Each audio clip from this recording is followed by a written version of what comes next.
G'day everyone, this is Health Highlights. Health Highlights is a show about health, health professionals and the people and the stories behind the names we hear about but we seldom get to meet. Now when you become a parent, it's one of the most exciting things in the world. I bet I've got 4 kids myself, it is wonderful. But when it comes to looking after your kids and the actual, you've got this newborn baby, you've never been there before, there's so many questions around what do I do, how do I do this, particularly if you're a first time parent. So today, we wanted to speak to one of the leading paediatricians here in Newcastle about all things baby. Dr. Vanessa Cairns, how are you? Good, thanks Simon. Thanks for having me. Wonderful, it's great to have you on the show. So firstly, how did you fall into becoming a paediatrician? That's a good question. I think I've always loved children and being around children, and then when I was studying medicine I kept a fairly open mind as to what I wanted to do, but when I did the rotation in paediatrics, that was it. It was pretty clear that that's what I wanted to do. They're an amazing group of individuals that just make you smile every day. They're quite different, I think, physiologically. They're not just mini adults, so I think it's really interesting from that perspective medically. And then the additional aspects of the fact that they grow and develop, and that's also to do with their healthcare plus their environment of their family. And so there's a lot of additional aspects of care that you really look at, and you're not just treating the child, you're treating the family too. So it's really rewarding. Obviously it's really distressing when a child is unwell, and I think just to be able to see them getting better and to help a family who's distressed is really rewarding. So kids want to be better. They can get sick quick and it's obviously very distressing, but they also bounce back incredibly well. So in the hospital setting, once they start getting better, they're just wanting to run around and play, and it's beautiful to see those happy faces again. So it's very, very rewarding. Yeah. So on that, and families, and it's really about the parents as much as it's about the kid for your job. So for all the parents out there, what would be your top advice about looking after and keeping your kids healthy? And really as a parent, how to be that parent as they grow up? So, I mean, I guess being a parent starts from the in utero environment. So I suppose mums are carrying a baby throughout pregnancy. So it starts really, I guess, then. So ensuring that mums continue to be active, eating a good diet, avoiding the things that you should avoid, all helps. Yep. And then thereafter, it's really, I guess, quite simple. Really, it's being able to offer them, food, nutritious food over the years, obviously, and providing an environment that's safe, nurturing, opportunities to explore, learn, play, those sorts of things, and protect them from harmful situations. So I think the biggest thing in our lifetimes has been the advent of vaccination for protecting them from diseases, which we don't see as much anymore, and if you do spend time in third world, you actually see how devastating those infectious diseases are. So to be able to vaccinate kids and prevent them from getting those conditions that could potentially either kill them or create long-term issues it's a really fortunate thing that we have in the developed world. So I guess simplistically just being able to provide them with the basics and love and attention. And everybody's busy, but to be able to at least fit them into the busy lives is wonderful to be able to do that. Absolutely. So I think that's the basics, and I think from a behavioural perspective, I think it's to be able to create an environment that sets boundaries for kids so that they know behaviourally how to act within the boundaries that you set as a family. Is very helpful. Absolutely. So as a paediatrician, what are the basic or the major conditions that you're going to see around with babies? So the vast majority of babies are born healthy. Yes. But there are a few where there's detected antenatally some abnormalities that need follow-up, so those are the babies that then I see afterwards. And then there are babies that are born extremely preterm. So a lot of those babies need a lot more ongoing care and monitoring just to pick up things, whether it's developmental growth, behavioural issues. So that would be another big group of babies that I see. And then other babies, the unsettled baby who's having difficulty with feeding or growth is a big problem often early on. It's really weight gain. Yep. And then also looking at their head growth too, which is another aspect that I look at. And I guess the early days is really all about the feeding, the sleeping, growing, and the start of development. So those are the main conditions. And then a lot of the basic things like eczema and things that come out over the months after that. But that would be the main things as babies that I see. Okay. So one of the things that I think all parents would love is their babies to sleep. And often we're tearing our hair out because some of us out there are just babies that just don't sleep. So what is your advice for parents out there who are struggling to get their baby to sleep? So I guess what you're really referring to is babies being unsettled. Because Absolutely. if babies were awake and happy, I don't think we'd mind. That's exactly right. So Yes. what we do mind about is the baby that's actually crying Yes. all night long, Yep. which is really distressing. It's really distressing because babies cannot communicate any other way than to cry. And at 2 a.m. and 3 a.m. and 4 a.m, when there's no one else around, it's really hard. And it obviously leads to sleep deprivation for parents too. So, and I know myself, I don't function too well with too little sleep. So it's even harder to cope with and manage. So it's the babies that are repeatedly crying and waking that is really the big issue. I think what's really hard is that when we go into parenthood, we assume that we might be the ultimate parent, that we are going to look after this little being and do everything possible to make them happy and therefore not cry.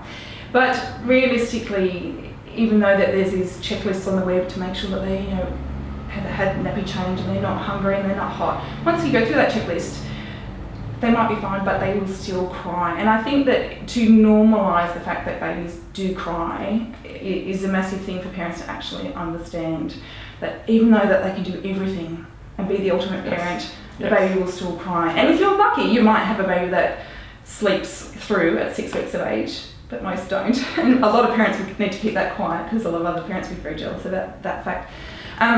So I guess, obviously, that people are concerned that there might be something wrong with the baby, and I think it's hard to realise that when babies are crying, it's not necessarily pain. And obviously we interpret crying as pain, but it doesn't necessarily mean that they're in pain. So, and really it's making sure that they're healthy, fed, growing, and most of the time if everything else is okay, there's nothing underlying medically wrong with the baby. And it's more about then how do we cope with that situation.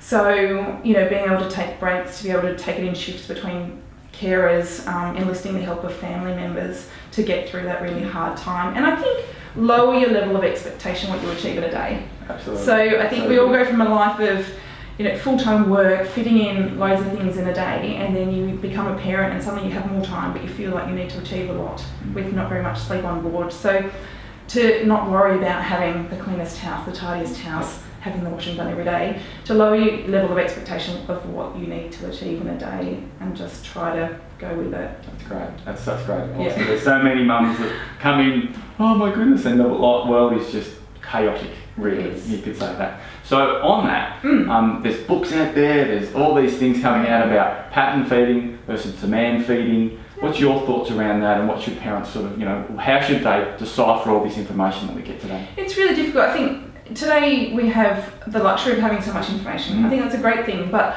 I think it's also quite challenging because there's so conflicting advice. And I think even in a medical setting, there's lots of different midwives that might, provide advice that does differ. And I think it's challenging for parents to realise, well, what do I do then? I've got all this different advice. And what I would say is I think that means that there is not necessarily one way to do things.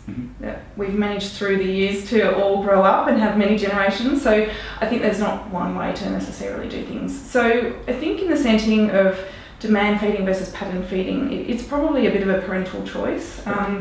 There's obviously, if babies are born very premature and they're very little, you have to be more aware that they need to be fed, woken to feed. But the vast majority of healthy babies, 3 or 4 hourly feeding is what they should have, and that's their requirements nutritionally.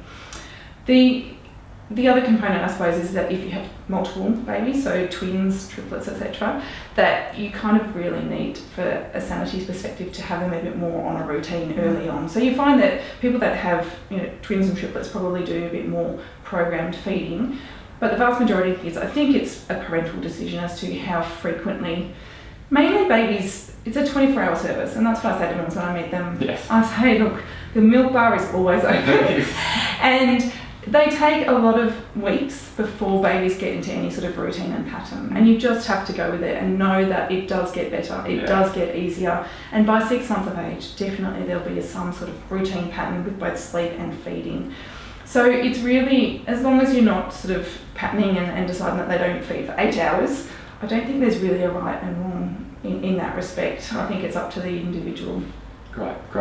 Look, I love your advice and that down-to-earth approach. That's really wonderful for parents to really hear that, because there's often so much going on. So that's beautiful. Okay, so another big issue that mothers and fathers face is dummies versus thumb sucking, and what should we do about that, and is it a problem, is it a concern, and can we change it? What's your opinion on all that? Well, it's quite amazing. I mean, babies are born to suck. So when I see babies, and if I have to actually, put a needle in them because they're unwell, one of the things that we do is actually get the baby to suck on a gloved finger, and amazingly they don't actually respond in any pain, whereas if you don't do that, they then do cry. Wow. So it really shows you that babies are soothed by sucking. Yes. So it's a physiologic, innate thing, and I guess that's where it stemmed from with dummy sucking. It's basically providing something that's soothing for a baby to do.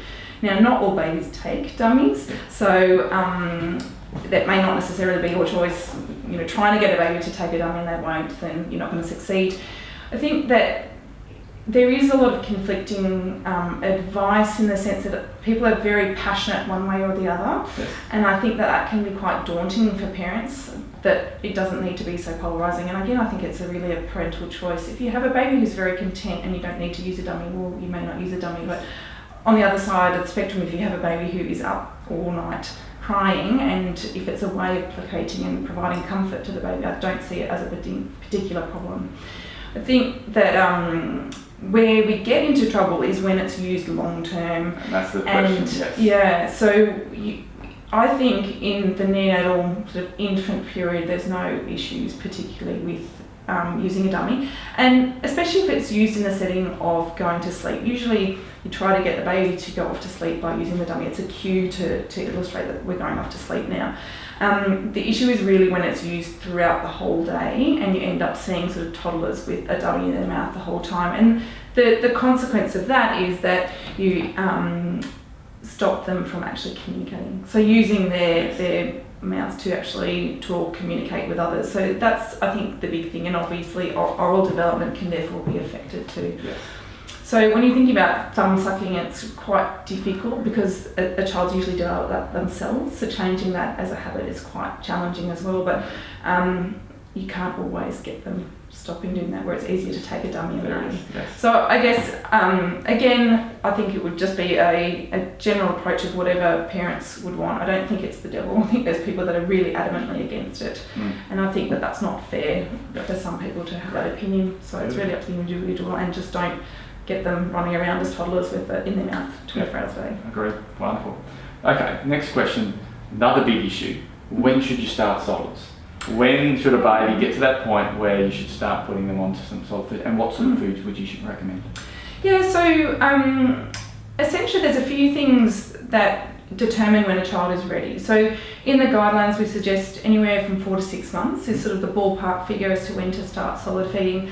But there are a few other essential developmental achievements that need to happen before that. So a child needs to be able to hold their head adequately, just from a safety perspective. So having a head that's rolling around is very unsafe to then swallow in that way. So they need to be sitting relatively well. They don't need to be sitting independently, but they need to be actually sitting with a straight back and support their head. And then a lot of it is interest as well. So some babies at 4 months will be looking at your plate thinking, oh, I'll have, what's happening there, and showing interest, which means that they're probably ready. Whereas there's other babies that couldn't care what you're eating, which suggests that it's no use probably starting at that time. So I think babies tend to sort of declare themselves. They sort of show interest, and that's when you would start. And I wouldn't start with much. Usually you start with sort of a teaspoon's worth at one time of the day, separated from breast or bottle feeds, so that they're actually at least slightly hungry for it. Yep. And typically the usual things that are started are things like fortified rice cereal, so it's got iron in it. Yep. And it's not particularly appetising for adults, but it's very bland and what's usually started. And then any sort of mashed vegetable or fruit, really soft puree kind of consistency. And realistically, they're not going to be getting any nutritional value from it. Basically, it's a play experience. It's coordinating oral musculature, practicing how to actually handle food and what to do with it. Wow. So they won't actually really take much of it on, and they'll probably wear most of it rather than consume much of it. But it's all part of that learning development stage. Babies don't tend to take a good amount of solids till about 8 to 9 months. So at 8 to 9 months of age, they transition from a predominantly milk diet to a more solid diet in terms of what their nutritional component, what the nutrition comes from. Wow. So yeah, it's quite a variety. And I think people tend to shy away from purees with containing meat. So usually you start with simple, potato and isolated things, then you start making mixtures. People are quite hesitant with meat for some reason, but I think that it's not a detrimental thing to start meat early. And mainly the reason for that is the iron supplementation. The iron component in meat is good. So does that answer your question in terms of That's great. That's a great answer. Wonderful. The other thing is doing it earlier rather than delaying beyond 6 months is trying to prevent some allergies. So we're seeing allergies a lot more these days, and the evidence is that probably if you start the 4 to 6 month mark, there's some hope that you can stop with allergies. That's some great advice.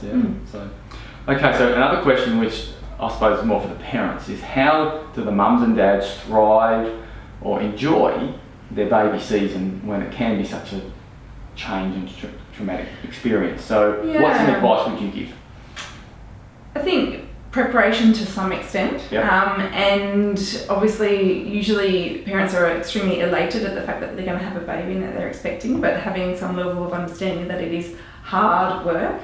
Once again, it's the level of expectation. I think that realising that it is really hard. It's the hardest job you're ever going to do, but the most rewarding at the same time. So to lower that expectation of what you need to do and to just basically survive. That's what you need to do. That's all you need to do, and make sure your baby's fed and able to sleep and provide those things is really all you need to do. There's a lot of pressure, I think, in society that you have to do things the ultimate way and be the ultimate parent, and you will get it right and my baby will be settled and all those, and I think that that's just really unrealistic and it's really hard.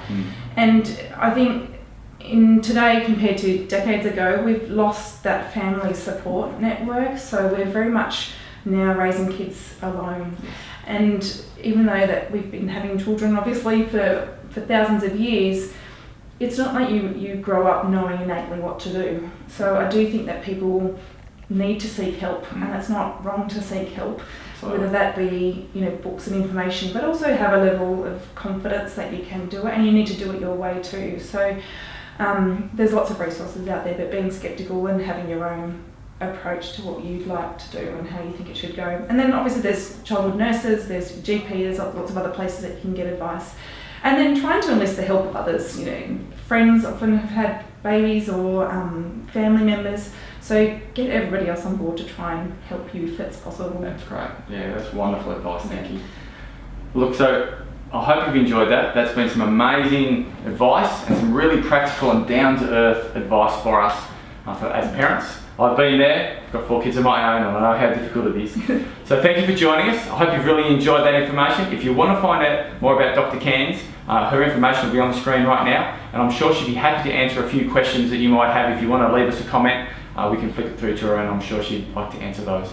So have a fabulous week. Thank you so much for coming in. Really appreciate your time. Thank you. And we'll see you next week, 12:30 same time. Remember, healing is a gift, health a responsibility. See you later.